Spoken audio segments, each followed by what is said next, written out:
La pandemia ha traído graves repercusiones económicas, sociales y psicológicas. Tiene a miles de empleos y negocios en caída libre, entre ellos al sector cultural. Hemos estado resguardados sin salir de nuestra aburrida casa y ha tenido a varios museos y zonas arqueológicas cerradas por más de un año. Por segunda vez consecutiva se celebrará el 18 de mayo, Día Internacional de los Museos, a distancia, con muy pocos museos abiertos. Esta celebración se ha hecho año tras año desde 1977, con la misión de concientizar la importancia de visitar estos lugares. Hoy, en Axis Mundi, honraremos este día con una cápsula sobre los primeros museos en la Ciudad de México, que cuentan con una gran historia detrás de su apertura. Acompáñenos.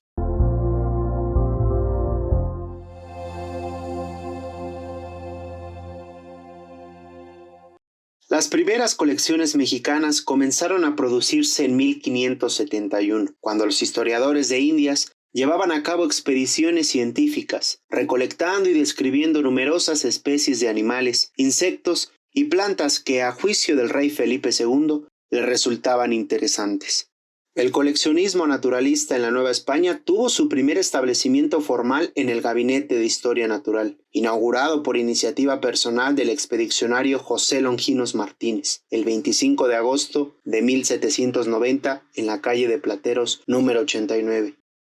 Uno de los objetivos que movió a la fundación de este gabinete fue la intención de ofrecer un lugar de instrucción a la gente del virreinato y facilitar el acopio de las enormes producciones naturales exóticas que existían en estas tierras. En 1802 fallece el fundador y la exposición se fue deteriorando. Además, con el comienzo de la independencia de México, se vio obligado a cerrar. Los objetivos iniciaron un dificultoso recorrido por locales que no eran adecuados para resguardar la naciente colección de plantas y animales. Tras la consumación de la independencia, en 1822, se crea el Museo Nacional Mexicano, recuperando lo que quedaba de aquel gabinete de 1790, añadiendo todavía más colecciones. En 1865, el imperio de Maximiliano de Habsburgo cerró por decreto la universidad y dirigió una nota a su ministro de Instrucción Pública y Cultos, en la que expresa su deseo de implantar en Palacio Nacional un museo público de historia natural, arqueología e historia, en el que se pretendía concentrar en el edificio todo lo interesante para las ciencias que había en nuestro país. Inaugurado en 1866, este museo estuvo abierto solo un año, hasta que Maximiliano fue fusilado en compañía de sus aliados mexicanos Miguel Miramón y Tomás Mejía en junio de 1867 por las fuerzas juaristas. El gobierno de Benito Juárez alentó la educación científica del pueblo. Creó la Academia Nacional de Ciencias, el Observatorio Astronómico, el Jardín Botánico, la Biblioteca Nacional y resurgió el Museo Nacional, el cual incrementó su patrimonio y se estableció como sede de la Sociedad Mexicana de Historia Natural, cuyos miembros participaban en exploraciones para enriquecer las colecciones. Durante el gobierno de Porfirio Díaz se trató de modernizar la política educativa y científica. El Museo Nacional se vio beneficiado con la prolongada prosperidad porfiriana. Llegó a crecer tanto que fue dividido en 3 departamentos: Historia, Arqueología e Historia Nacional. Para 1909 se decidió transformar al Museo Nacional en Museo Nacional de Arqueología, Historia y Etnografía, manteniendo la misma sede, mientras que las colecciones de Historia Natural formaron parte del nuevo Museo Nacional de Historia Natural, el cual fue inaugurado el 1 de diciembre de 1913 en el Museo del Chopo. Debido al tipo de construcción con hierro, tabique y cristal, los expertos argumentaron que esta sede no era idónea para contener este tipo de colecciones, pues la filtración de los rayos del sol y el polvo que se amontonaba generó el deterioro masivo de los ejemplares.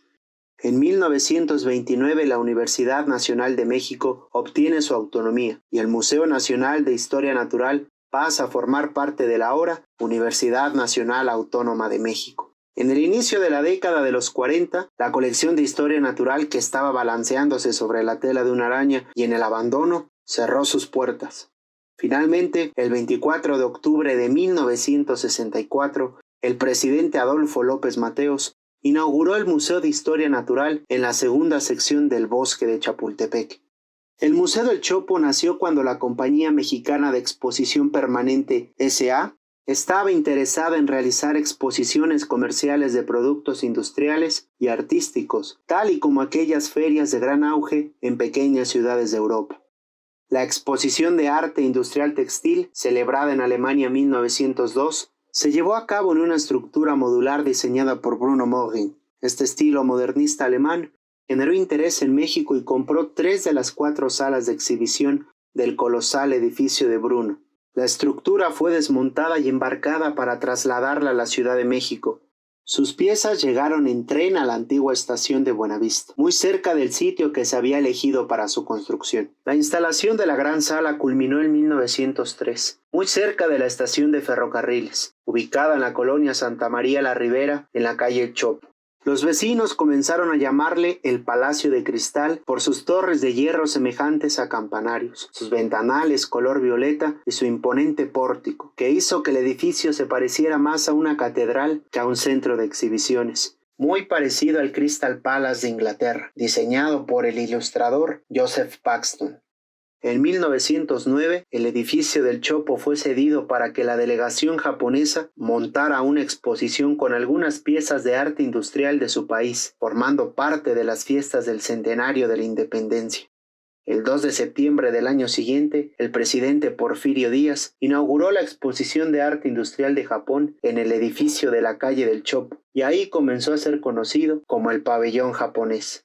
Después, como ya lo hemos mencionado, albergó al Museo de Historia Natural para que en 1922 alcanzara gran popularidad, posicionándose como el mejor de México. Sin embargo, por el tipo de construcción con hierro, tabique y cristal, se cerró en 1964.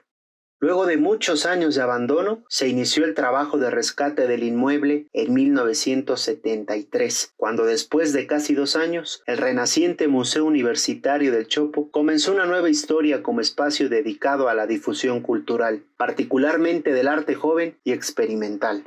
Y desde su inauguración en noviembre de 1972, a manos del rector Guillermo Soberón, el Museo Universitario del Chopo es un centro promotor del arte contemporáneo, con vocación innovadora de índole incluyente y plural. Muchas gracias por acompañarnos en esta aventura más. En esta ocasión hablando sobre el inicio de los museos en nuestro país. No olvides suscribirte al canal, regalarnos un like y dar clic a la campanita para no perderte ninguno de nuestros videos. Somos Axis Mundi.